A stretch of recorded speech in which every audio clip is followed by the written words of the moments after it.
The Battle of Lund, part of the Scanian War, was fought on December 4, 1676, in an area north of the city of Lund in Scania in southern Sweden, between the invading Danish army and the army of Charles XI of Sweden. The Danish had an army of about 13,000 under the personal command of 31-year-old King Christian V of Denmark, aided by General Carl von Arensdorf. The Swedish army, which numbered about 8,000, was commanded by Field Marshal Simon Grundle Helmfelt and the 21-year-old Swedish King Charles XI.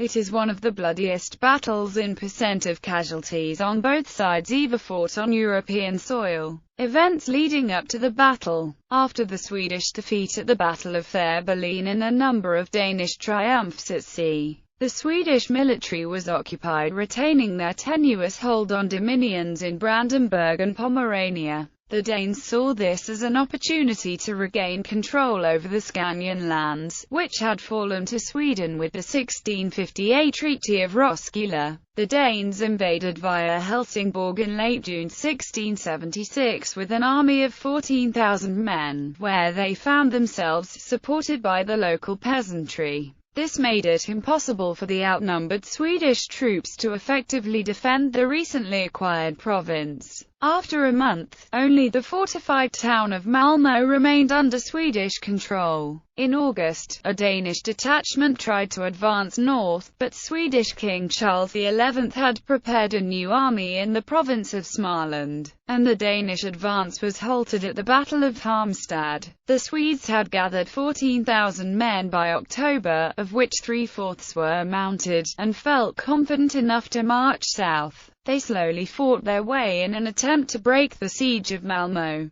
Swedish supply lines were thin due to frequent interceptions by local peasants under the command of Danish officers. In early November, the Danish king and his army had taken post at Lund, south of the Kävlinge River. The Danes controlled all the river crossings, and the Swedish army was forced to camp on the north side. For 1 month this situation endured, but snow arrived in late November, and the river surface began to freeze. On the morning of December 3, the Swedish General of Fortifications Erik Dahlberg reported to the king that the ice would hold their weight. The Danes assumed that the Swedes had gone into winter camp and that they would not attack until spring. Battle. Before daybreak the Swedish army broke camp and made preparations to cross the river. The Swedes had 2,000 infantry and 6,000 cavalry at their disposal. Their Danish opponents had more than 5,000 infantry, 6,000 cavalry, in addition to 1,300 Dutch marines, in all, about 13,000 men. Under the cover of a moonless night, between 400 and 5:30, the entire Swedish force successfully crossed the river and reached the southern bank without alarming the Danes. The Swedish planned to attack the sleeping Danish camp with cavalry from the southeast.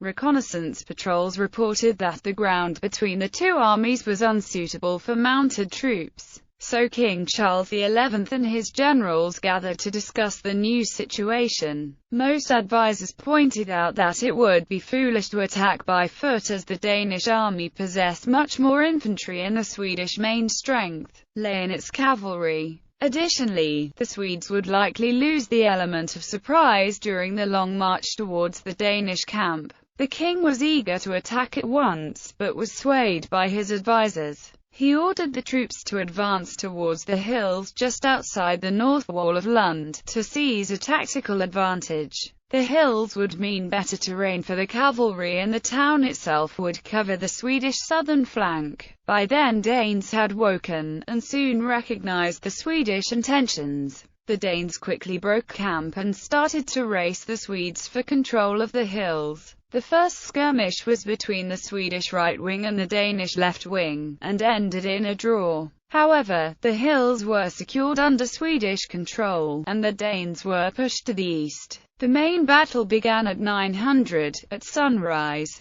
The front now stretched 1 kilometer from north to south, with the Danes to the east and the Swedes to the west. The Danish army was supported by 56 cannon of various calibers, while the Swedes brought only 8 6-pounders and 4 3-pounders. Once the fighting commenced, Charles XI personally led a flanking maneuver to overwhelm the Danish left flank. During the fighting, the Danish commander Karl von Arensdorf was badly wounded, and the entire left wing was forced to retreat at 1000, severely crippling the Danish army. The Charles XI and Field Marshal Simon Grundel-Helmfelt used their cavalry to pursue fleeing Danish troops and cut down any who lagged behind. The pursuit continued 8 kilometers, right up to the river. Some officers at the Danish camp attempted to ward off the Swedes, but many Danes were forced onto the ice. The ice did not hold, and a great number of the remaining Danish left wing drowned. While the Danish left wing fled, the right wing pushed the Swedes back until the Swedish left wing scattered.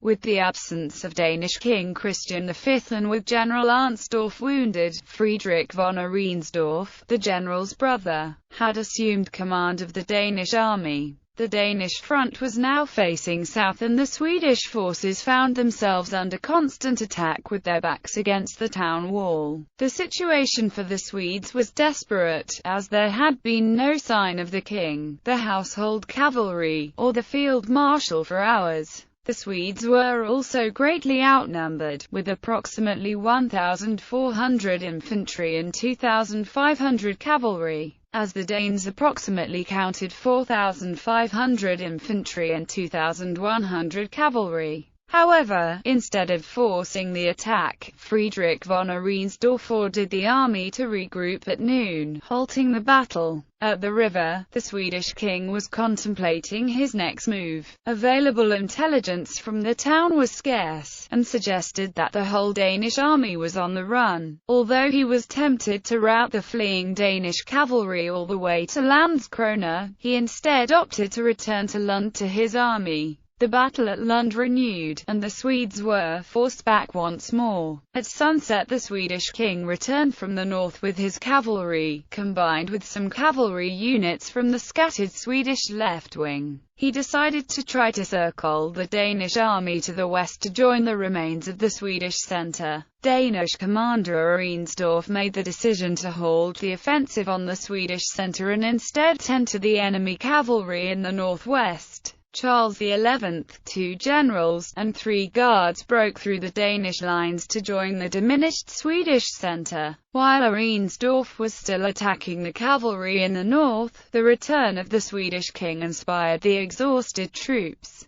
who attacked the Danish forces in the back. Though the Danes still outnumbered the Swedes by approximately 4,500 to 4,000, Arensdorf had lost the initiative, and after half an hour his army disintegrated. Charles XI wanted to clear the field of Danish soldiers. The remaining Danish cavalry quickly disappeared into the night. Although Danish General Sigurd von Bibbo protected the infantry retreat, many of the Danish were massacred until Field Marshal Helmfelt ordered that the killing should stop and the surrendering Danish and Dutch soldiers should be spared. At 1700 a ceasefire was sounded. Aftermath. Although the bodies were counted the next day, the original notes have been lost and the exact death toll is unknown. Contemporary Swedish sources indicate between 8,300 and 9,000 were killed, excluding the Danish that drowned and soldiers that died from their wounds over the following weeks. One contemporary Danish source talks about a total of 9,300 dead.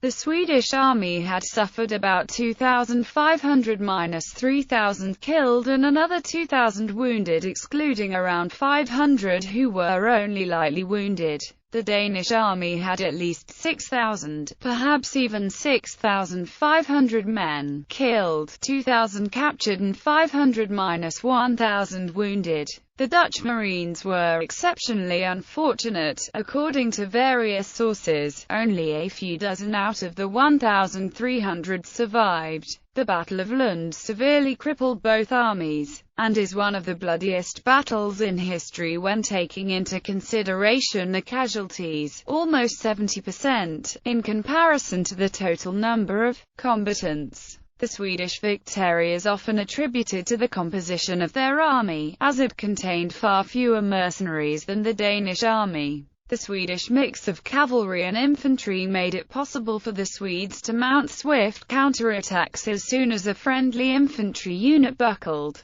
The Danish still used the caracole tactic, undermining the speed and agility of their cavalry. The victory at Lund boosted the morale of the Swedish army. Charles XI was criticized for getting carried away by his success on the right flank, but the battle made him popular with his troops. The remaining Danish forces were forced to retreat to the fortress of Landskrona. Reinforced by their Austrian and German allies, they would once again meet the Swedish army at the Battle of Landskrona.